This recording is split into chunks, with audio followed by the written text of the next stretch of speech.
Mainit-init na chismis. Sinagot na ni Donnie ang katotohanan sa likod ng relasyon nila ng ka-love team niyang si Bel Mariano.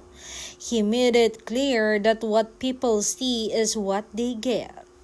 Kung paano nakikita nyo, that's what you get, guys. We're really just enjoying our time together, watching movies or going to events, supporting our friends, and just enjoy being together. Kasi what are we there for, diba?